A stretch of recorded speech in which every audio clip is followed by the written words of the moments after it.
Assalamualaikum warahmatullahi wabarakatuh. Terkait dengan karakter Pak Prabowo, ada pepatah dalam bahasa Arab yang bunyinya seperti ini. Man syabba ala syai'in syabba alaihi. Barang siapa yang usia mudanya seperti itu, maka ketika dia tua juga seperti itu. Kalau mudanya suka marah-marah, kalau mudanya temperamental, kalau mudanya emosional dan tidak bisa mengendalikan diri, maka tuanya juga seperti itu. Terbukti ketika Pak Prabowo kemarin dalam suatu forum dengan Kiai Kampung, tertulis di situ Mujadalah Kiai Kampung, Pak Prabowo melakukan beberapa kali blunder. Yang pertama, Pak Prabowo menolak pendapat Kiai yang tidak mau menerima program makan siangnya. Kata Pak Prabowo bilang, kalau tidak mau, ya sudah, banyak yang sudah mau. Ini komunikasi politik yang sangat buruk. Seharusnya Pak Prabowo itu bisa mendalami keinginan atau suara rakyat. Yang kedua, ada ibu-ibu bertanya terkait dengan bagaimana pengelolaan Puhung. Pak Prabowo berdiri dan menanyakan, maksud ibu apa? Ya, mungkin Pak Prabowo belum menangkap inti pertanyaan, tapi cara bertanyanya sangat mengesankan sekali. Pak Prabowo itu sangat arogan. Yang ketiga, ini yang lebih parah lagi, Pak Prabowo menolak, nyuekin permintaan salam oleh salah seorang kiai yang telah menyerahkan sebuah semacam dokumen seperti itu. Pak Prabowo menolak salamnya. Ini luar biasa sekali. Dalam satu waktu Prabowo melakukan banyak sekali kesalahan dan blunder politik. Ini menunjukkan karakter Pak Prabowo yang susah diatur, yang temperamental, yang memang sangat emosional dan tidak mampu mengendalikan emosinya. Ini muncul ketika Pak Prabowo mulai debat di publik. Nah, karakter seperti ini sangat berbahaya sekali menjadi pemimpin nasional. Maka pilihlah pemimpin yang mampu berkomunikasi dengan baik dengan rakyatnya. Karena inti dari pemimpin itu mengarahkan rakyat kepada tujuan-tujuan yang diinginkan di masa mendatang, agar Indonesia menjadi Indonesia yang unggul dan Indonesia emas di tahun-tahun selanjutnya. Maka yang paling tepat, pilihlah nomor 3. Ganjar Mahfud, pilihan paling lengkap. Mantap. Memang betul seperti yang dikatakan oleh Pak Ustadz ini, ya. Banyak sekali blunder-blunder yang dilakukan oleh Pak Prabowo, ya. Dari cara beliau menjawab, lalu kemudian dengan gestur ataupun sikapnya, guys, ya. Ya, seperti yang dijabarkan oleh Pak Ustadz tadi, salah satunya adalah ketika ada yang menyerahkan semacam dokumen ataupun penghargaan dari Kiai Kampung, pada saat momen itu bahasa tubuh dari Pak Prabowo ini disorot oleh netizen, guys, ya, karena beliau tidak menyambut salaman dari salah satu kiai yang diutus untuk menyerahkan dokumen penghargaan tersebut. Di tengah-tengah acara, Pak Prabowo tiba-tiba pamit bahwa beliau masih ada acara di beberapa tempat yang lain. Namun cara pamit beliau itu, mohon maaf ya, menunjukkan gestur yang seperti kurang begitu bersahabat, kurang begitu kekeluargaan, ya. Karena beliau kayak tidak nyaman berada di tempat itu dan buru-buru pergi meninggalkan. Ya. Kalau kita lihat lagi, ya, pertanyaan-pertanyaan kemarin yang diajukan oleh Pak Prabowo, ya, itu ada beberapa pertanyaan atau hampir semua pertanyaan, ya, yang dijawab oleh Pak Prabowo itu agak kurang nyambung, guys. Nah, ini dapat kita jadikan salah satu rujukan, ya, ataupun penilaian kita bagaimana nanti kita menentukan pemimpin yang pantas dan layak untuk Indonesia, guys.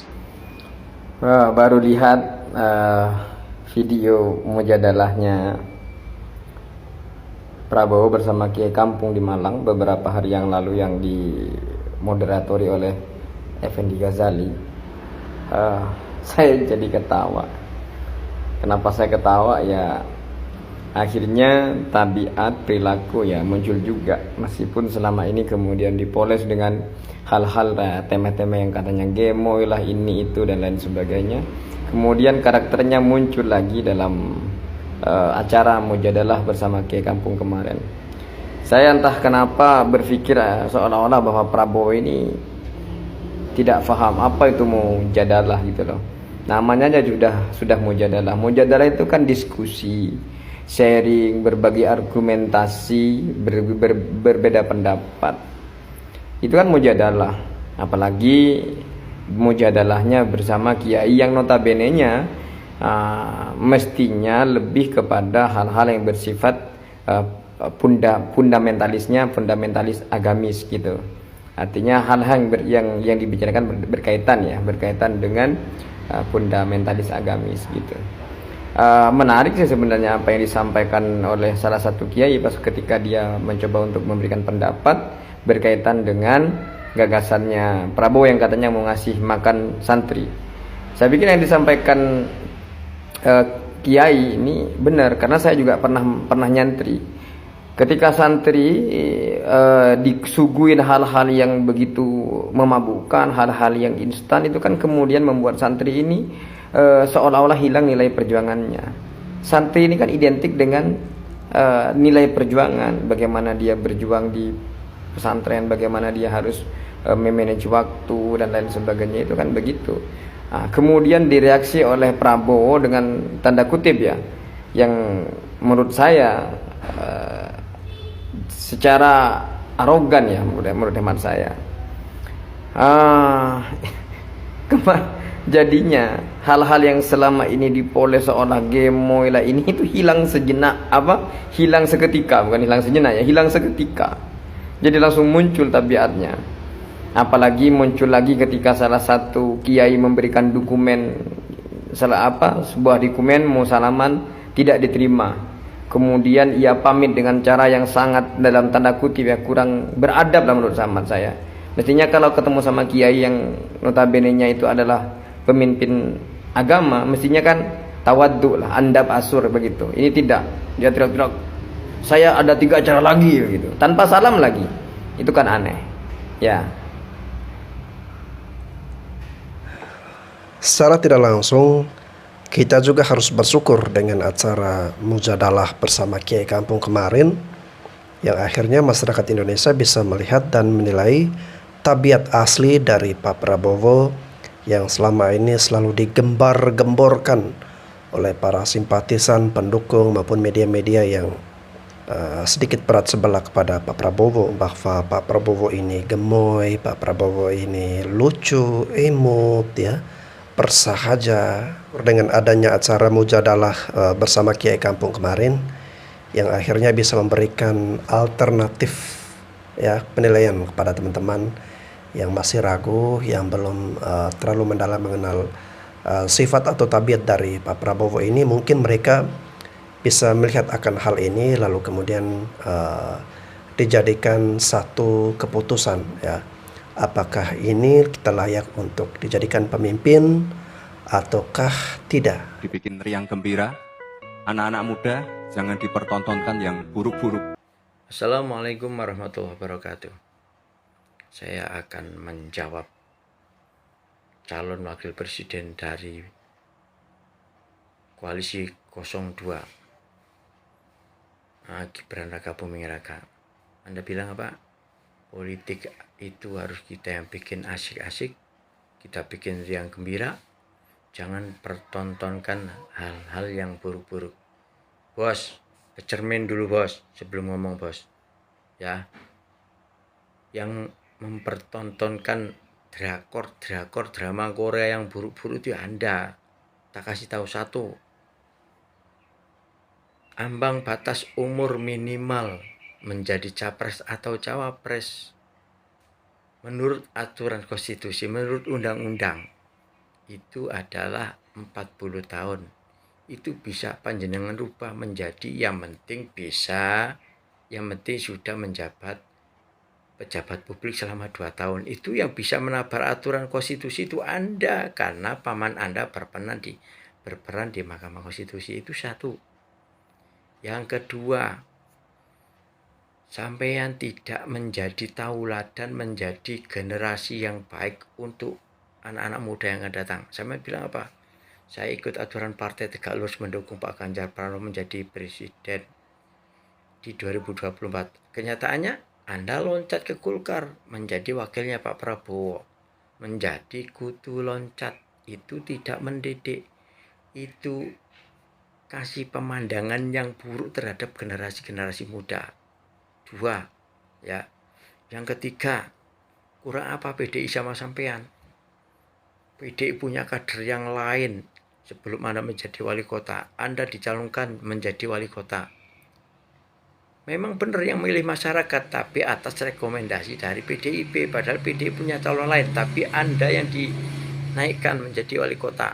Ya, apa yang sampean balas kepada PDIP? Pamitan saja enggak. Sampai menjadi kader kutu loncat. Itu pemandangan yang buruk-buruk yang Anda pertontonkan kepada masyarakat seluruh Indonesia. Itu tidak patut untuk ditiru gitu loh. Jadi sebelum ngomong itu bercermin dulu bos, kacanya yang besar cerminnya, di lemari itu kalau bisa besar kacanya ya. Jadi ya jujur saya tidak akan memilih orang yang pelin-pelan, pagi ngomong A, sorenya B, tidak satu kata satu perbuatan. Saya akan memilih Pak Ganjar dan Pak Mahfud MD yang jelas berintegritas, yang jelas track recordnya, yang jelas kinerjanya. Salam waras, salam NKRI Agama Tiada. Assalamualaikum warahmatullahi wabarakatuh. Merdeka. Oke, selamat pagi teman-teman. Balik lagi dengan gue, Amang Agung di Komodo Podcast. Jadi kali ini gue pengen kembali ngoceh tentang politik, karena sekarang itu kita masuk dalam zona politik. Oke, and hari ini gue pengen ngoceh tentang narasi-narasi yang dibangun oleh kubu Prabowo Subianto dengan Gibran Rakabuming. Yang menurut saya secara pribadi, ini subjektivitas saya, ini terkesan manipulatif. Itu jauh dari substansif. Oke, yang pertama gue pengen ulas ini. Yang pertama itu adalah narasi atau wacana gemoy. Ya. Ini menarik untuk diperhatikan. Kenapa? Karena komposisi pemilih di tahun 2024 itu ada hampir sebagian besarnya adalah anak muda dari kalangan milenial dan juga Gen Z. Ya. Dan katanya mereka mengatakan bahwa kata gemoy ini begitu-begitu sangat akrab dan dekat dengan masyarakat. Lebih khusus dari kalangan ini, dua kalangan ini, Gen Z sama milenial. Oke, let's say dari segi membranding diri, that's not a problem. Itu bukan masalah. Jadi, tapi kembali kepada substansi.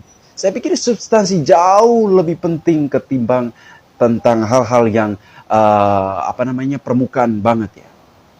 Jadi branding tentang gemoy-gemoy seperti ini merupakan sifatnya sangat dangkal gitu ya. Jadi yang gue pengen kritisi di sini adalah mengenai substansinya. Apa sih substansinya itu? Gemoy ini apakah menjawab atau apakah sebagai langkah solusi gitu ya yang harus diberikan ke masyarakat agar masyarakat tertarik gitu ya. Jadi teman-teman, penggunaan kata gemoy ini kemudian mereka bagaimana supaya ini diviralkan, bagaimana supaya masyarakat gitu betul-betul akrab dengan kata gemoy ini, dengan maksud agar mereka itu menarik simpati dari dua golongan ini, ya. Dengan membranding diri sebagai gemoy dan sebagainya itu, mereka berpikir ya, kubu ini berpikir bahwa mereka akan dengan mudah mendapatkan atau meraih hati Gen Z dan kaum milenial. Oke, teman-teman ya. Oke, let's say itu sah ya, itu dalam trik atau gaya berpolitik seperti ini, ya bisa saja gitu ya. Tetapi kembali ke substansi teman-teman. Substansi ini jauh lebih penting dari sekadar gemoy-gemoyan teman-teman ya.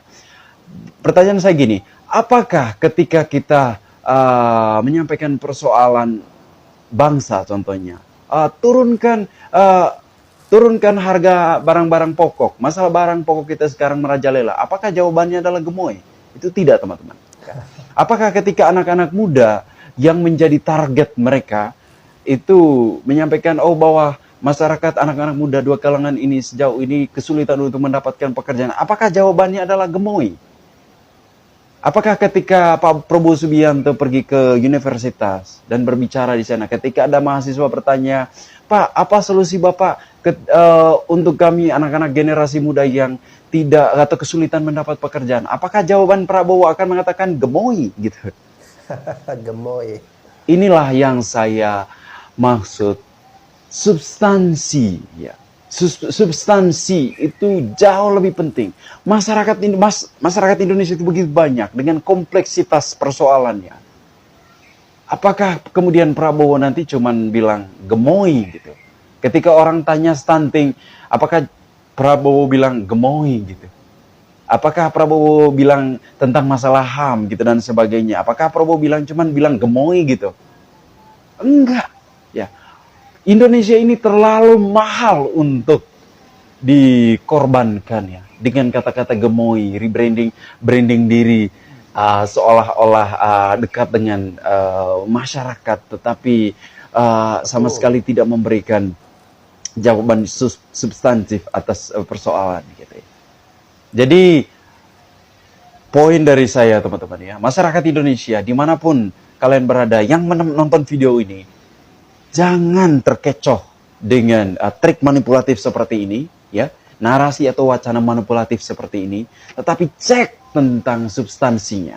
Apakah substansi yang ditawarkan itu, yang disampaikan itu, yang digembar-gemborkan seperti itu, apakah merupakan solusi untuk segenap persoalan bangsa ini? Kalau enggak, masyarakat Indonesia sadarlah, ya, jangan sampai teman-teman terjebak dalam trik sampah seperti ini.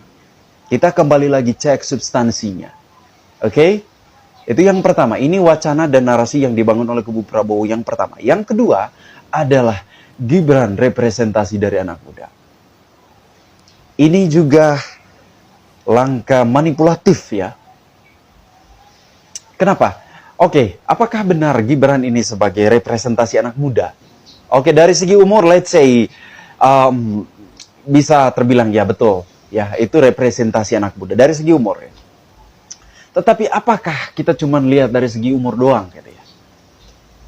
Oke? Tantangan Indonesia ini begitu sangat besar gitu ya. Tantangan yang paling nyata, yang paling real di hadapan kita adalah 2045 yang sudah sejak lama kita bangun sebagai Indonesia emas, di mana kita akan berada di posisi 4 teratas ya, menjadi negara paling maju di dunia. Dan Gibran dijadikan sebagai eksekutor di sana ya, untuk mengambil keputusan-keputusan besar untuk meraih itu. Jujur dari hati yang paling dalam, saya tidak sama sekali untuk menilai Mas Gibran seperti apa ya. Saya tidak pernah mengkerdilkan mimpi setiap anak bangsa, termasuk Mas Gibran, untuk menjadi seorang pemimpin negara. Saya tidak pernah berniat untuk menganggap sepele kemampuan anak-anak muda Indonesia, enggak sama sekali. Ya, tetapi kita kembali ke realitas dan fakta politik kita saat ini, fakta negara kita dengan berjubel-jubel persoalan ya. Masalah hukum yang masih begitu banyak sekali. Belum lagi kalau kita ngomongin masalah geopolitik. Ya. Dan ini butuh seseorang atau sosok yang tidak hanya muncul karena privilege. Kalau misalnya kita kembali lagi, kalau misalnya yang digembar-gemborkan ini adalah representasi anak muda, no, masyarakat Indonesia jangan sampai tertipu dengan narasi atau wacana seperti ini. Gibran itu bukan representasi anak muda.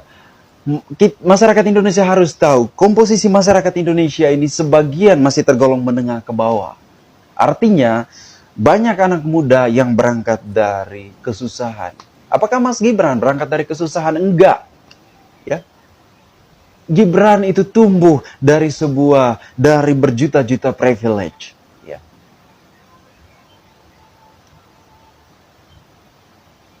Dan ini bukan omong kosong belaka, ini fakta dan kenyataan. Apakah Gibran berjalan berkilo-kilometer seperti anak-anak di kampung sana? Enggak. Apakah ketika Mas Gibran duduk di kursi wali kota Solo, apakah akan semudah itu yang dihadapi oleh anak-anak dari masyarakat kecil? Enggak. Contoh yang paling paling nyata dan fakta ketika kita ngomongin soal representasi dari masyarakat kecil adalah, contohnya adalah bapaknya Gibran ini dulu. Pak Jokowi itu adalah contoh yang sangat sempurna bagaimana apa benar yang diwacanakan atau digaungkan waktu itu adalah representasi adalah orang kecil, itu adalah contohnya Pak Jokowi ini. Dan yang berikutnya adalah ya contoh yang paling nyata itu adalah Pak Ganjar Pranowo.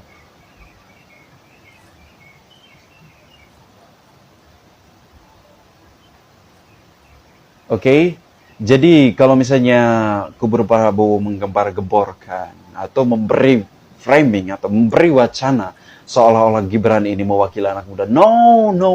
Mungkin dari segi usianya yes, tetapi yang lebih substansif adalah apakah dia betul-betul dari masyarakat?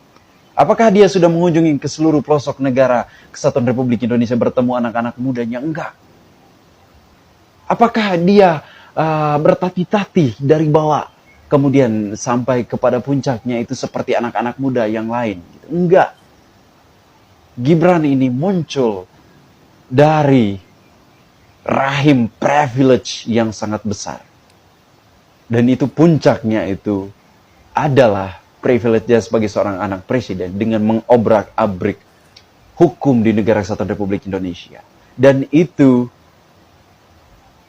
kontradiktif. Oke guys ya, luar biasa apa yang disampaikan oleh anak muda ini juga guys ya.